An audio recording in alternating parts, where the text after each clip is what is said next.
Hare Krishna. We can continue with Srimad Bhagavatam.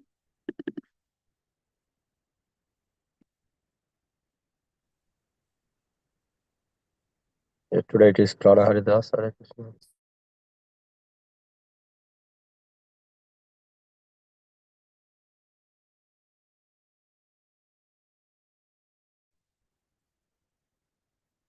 Hare Krishna. Om Namo Bhagavate Vasudevaya. Om Namo Bhagavate Vasudevaya. Om Namo Bhagavate Vasudevaya. Narayanam Namaskritya Naram Shaiva Narottamam Devim Saraswatim Vyasam Tato Jayam Udirayat. Srinvatam Sugata Krishna Punya Shravana Kirtana Vidyantasto Yabhadrani Vrinoti Suritsatam Nashtapraya Shvabhadreshu Nityam Bhagavata Sevaya Bhagavatyutama Shloke Bhaktir Bhavati Nashtaki.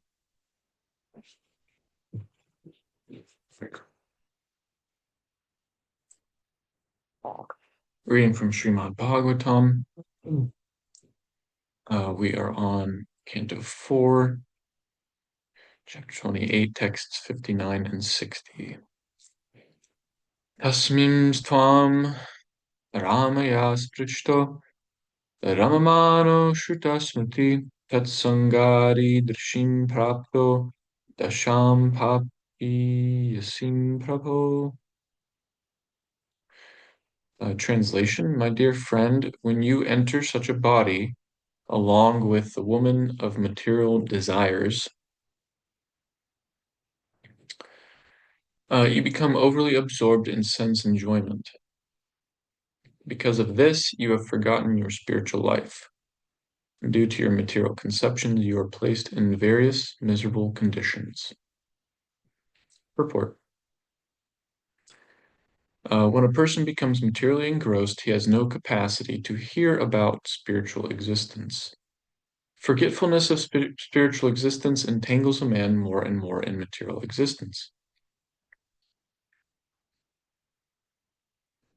Such is the result of sinful life. Various bodies are developed with immaterial ingredients because of different types of sinful activities.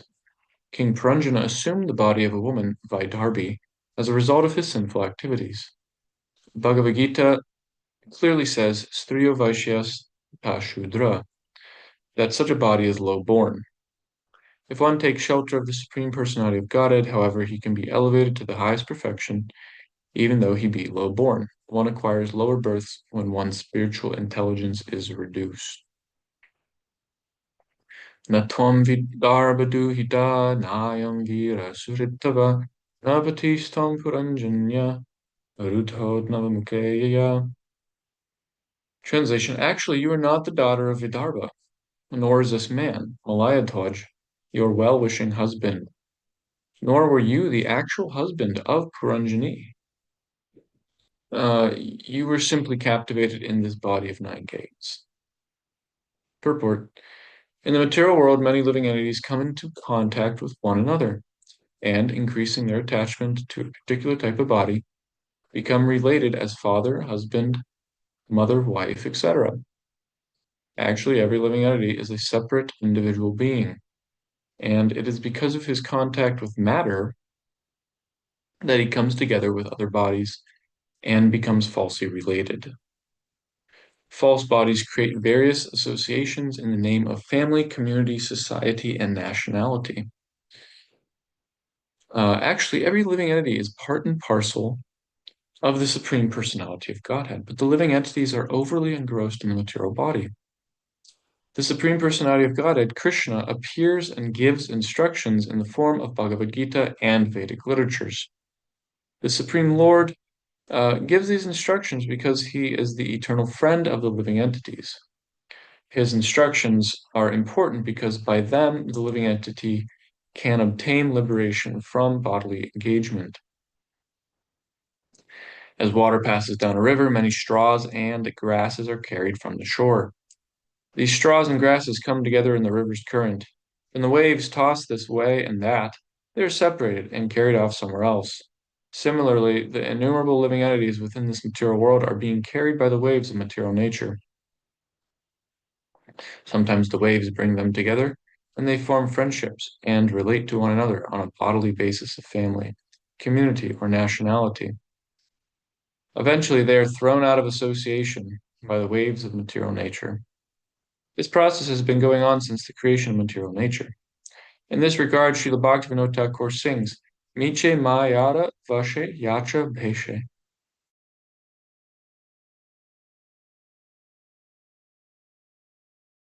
Vishvas Karlita Ara Dukkha Nai. My dear living entities, you are being carried away by the waves of material nature. Sometimes you are on the surface. Sometimes you are being drowned. In this way, your eternal life is being spoiled. If you simply catch hold of Krishna and take shelter of his lotus feet, you will once again get free from all the miserable material conditions. In this verse, the words Surit, well-wisher, and Tava, your, are very significant. One's so-called husband, relative, son, father, or whatever cannot actually be called a well-wisher. The only actual well-wisher is Krishna himself, as Krishna confirms in Bhagavad Gita 5.29, Suhridam Sarva Bhutanam. Society, friendship, love, and well-wishers are all simply results of being packed in different bodies. One should know this well and try to get out of this bodily encagement into which one is thrown birth after birth.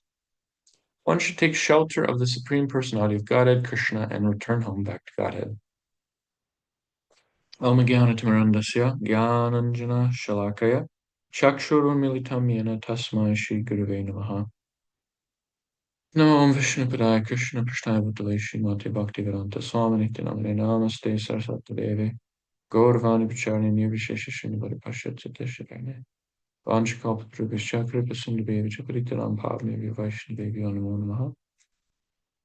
Jai Shri Krishna Chaitanya Prabhu Nityananda Shri Advaita Gadadhara Shivasari Gaura Bhaktavinda Hare Krishna Krishna Krishna Hare Hare Hare Rama Rama Rama Hare Hare. Hare Krishna. So, yeah, it's an interesting set of verses here. I'm hoping everyone's aware of the context in the Bhagavatam story here.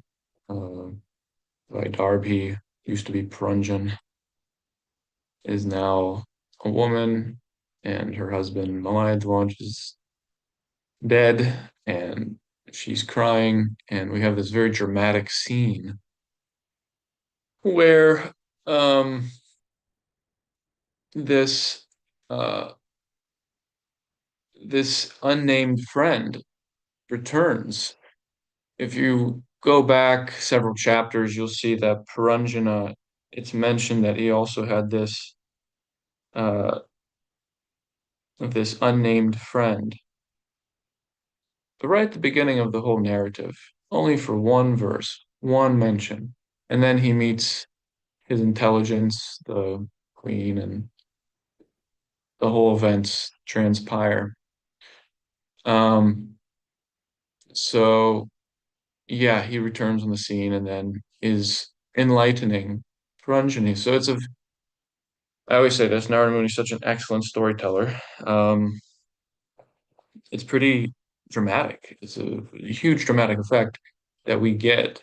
And this is an allegory, which will be exposed in the later chapters where Narada Muni will just tell him this is an allegory for you, Prachina Barhi. And uh, this friend is supposed to represent Paramatma. So, Krishna in his form of Paramatma, super soul, accompanies the living entity in this universe, in the heart, in every fabric, every atom of material nature. Krishna has specifically entered personally. Not in his Bhagavan feature. Bhagavan is he who is playing in his Leelas. in his own domain. But Krishna's presence is immanent within, uh, our very self, super soul. And so, it's such a nice scene where we get to hear the truth come out that you've been in this body. In the first verse, he's mentioning about how the body, when one enters the body, one has a tendency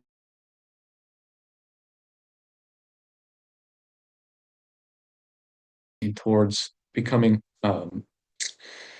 distracted with sense enjoyment, because these bodies they themselves needing of sense gratification. They need to eat, they need to perform certain biological functions to stay alive. They're a machine. And we as the conscious living entity are inside them. There's this, train of verses. Let's see if we can open it up from the Bhagavad Gita. In the 15th chapter, Krishna kind of lays this out in the 15th chapter. Shariram yadavapnoti yachapyut kramatishvara grihitvaitani samyati vairgandhani ivashayat. The living entity in the material world carries his different conceptions of life from one body to another, as the air carries aromas. Thus he takes one kind of body and again quits it to take another. So that, let's go to the next verse. I'll come back to that one. Shrotram chakru sparshanam cha rasanam granam cha adhishtaya manaschayam vishayanupasevate. The living entity, thus taking another gross body, obtains a certain type of ear, eye, tongue, nose, and sense of touch, which are grouped about the mind. He thus enjoys a particular set of sense objects. So the living entity, Krishna is speaking in the 5th chapter very matter-of-factly, very technical. He says that, one is the living entity comes into the material world, carries their different conceptions, gets a body to suit those conceptions, and then within that body is subjected to the senses of that particular body. Just like you look at a dog or any other living entity, they're subjected to the senses of that living entity. Dogs have very good hearing. I was taking a walk the other day, and dogs have excellent hearing. Excellent. If they hear a little bunny in the bushes from far off, they're very attentive. We don't have as good of hearing. So the living entity is perceiving reality through their senses. They're using their senses. They're fulfilling the gratification of those senses in this body they're in. Why did they get that body? Krishna answers that they carry their different conceptions, just like the air carries different aromas. So the aroma of life in a dog's body is carried by that living entity into that body, right? And then we get this other verse. Let's see if we can remember. Yam yam vapi smaran bhavam yajatyante kalevram tatad tad evaitikonte asratad bhava bhavita. Krishna says in the 8th chapter, 8.6 of Gita, that same concept that he's saying in the 15th chapter, that one attains the body based on their conceptions, based on the mood, the bhava, the attitude, and overall life conception that one has developed during this life. They take that to the next life, they get that. That's how it works. That's the science of it. So we're hearing in today's verses, you are in this body of the 9 gates, and you got wrapped up in its senses. So that is not a given. That's not a given. It's mostly assumed. You could assume it, but it doesn't have to happen. That's why we're here. That's why we're trying to practice bhakti. That's why we control our senses, follow regulative principles, etc., etc. Is because what would be the point of any of that instruction if it were not possible to avoid the tendency to become absolutely absorbed and thus distracted by the senses of the body that we're in.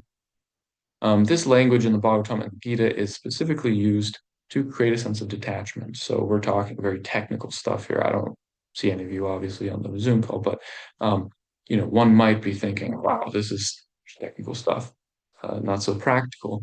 Well, let me get to that point. But this technical language, this technical talk, when we hear that in Shastra, it's meant to produce a sense of attachment. Actually, it's meant to kind of wake us up a little bit, that we just go on automatically. We assume that this body is me. This is our identity. We assume that these senses are ours, and that's just how we perceive the world. And kind of zooming out, the Shastra gives us this other perspective that you are simply in here because of you have attained this specific body. What to speak of human, this specific type of human body in this specific geographical location with this specific family, this specific karma, because of your bhava, because of your previous conceptions in life. And that should awaken in us the practical thing. That should awaken in us the practical step of, so I can determine my future to some extent, right? We have some independence.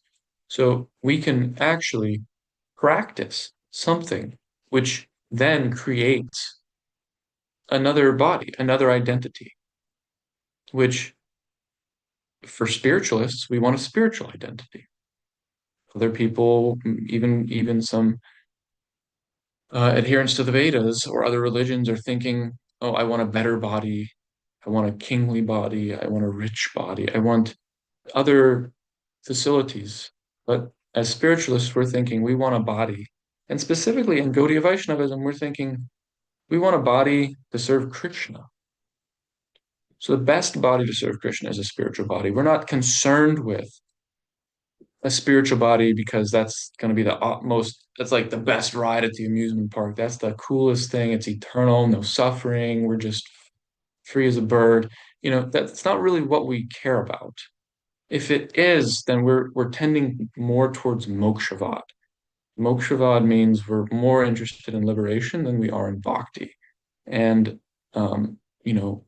we have not received a seed, a bija, of moksha, liberation, from our gurus. What we have received from our gurus is a seed of bhakti. So we need to water that, and we need to cultivate that and understand what that seed is. So I'll read another verse here from the Bhagavatam, because this is where it gets practical, right? This is where the thing gets practical, is that essentially identity is a vehicle to reality. I was reading one book by a Dr. Haberman. He wrote about bhakti, and he used this phrase that identity is the key, is a vehicle to reality. So how we identify ourselves is actually a key or vehicle to the reality which we are experiencing, right? A dog, again, just on a technical level, as another species identifies itself, it fully um, it fully projects itself through its senses externally. So it experiences reality through the senses of a dog. What we're meant to do, and it's a yogic principle, but the idea being, if we want to speak like kind of technical, is like the pratyahara principle, right? In Ashtanga yoga, we withdraw our senses. I don't mean that as a practice for bhaktas, but I'm just saying like the idea of re-identifying ourselves with something other than our specific body that we're in. We don't see reality through those senses anymore. We're meant to see reality through devotional insight, a new internal identity. So real quickly, I will say, this verse is from Srimad Bhagavatam. There's actually a famous verse, and I have to look it up, but I looked this one up. This is in the 11th canto. This is the Avadut Brahmana speaking. He says, yatra yatra manodehi dharayat sakalam diya snehad dveshad payad vapi yati tat tat sarupatam. If out of love, hate, or fear, an embodied soul fixes his mind with intelligence and complete concentration upon a particular form, he will certainly attain the form that he is meditating on. There's a very similar verse in the 7th canto. Narada Muni tells King Yudhisthira the same thing.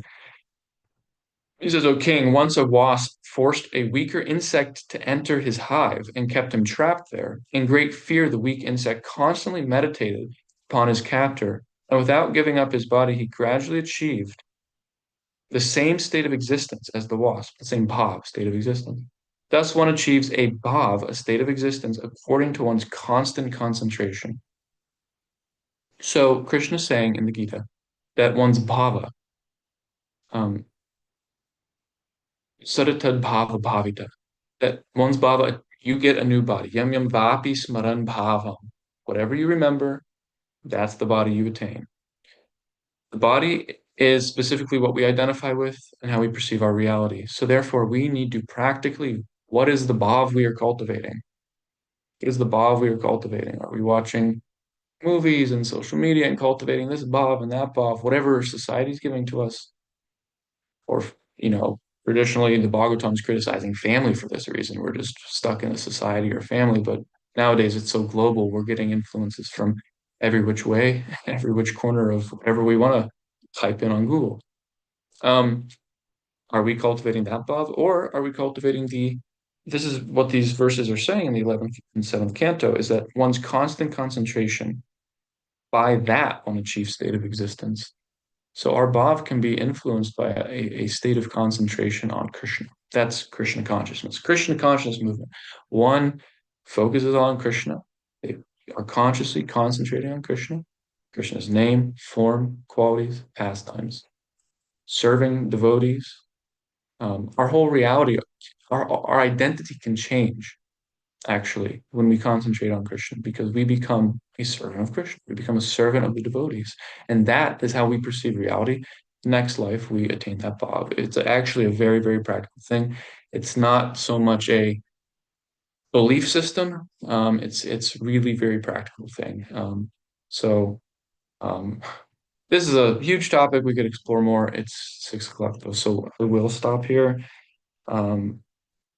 Really good verses. I hope you guys got something out of it. Bhagavatam is pushing us for this meditative inner life that will transform our realities into whatever we want. And ideally, we pursue this spiritual reality with Krishna and his devotees. Hare Krishna, Srimad Bhagavatam.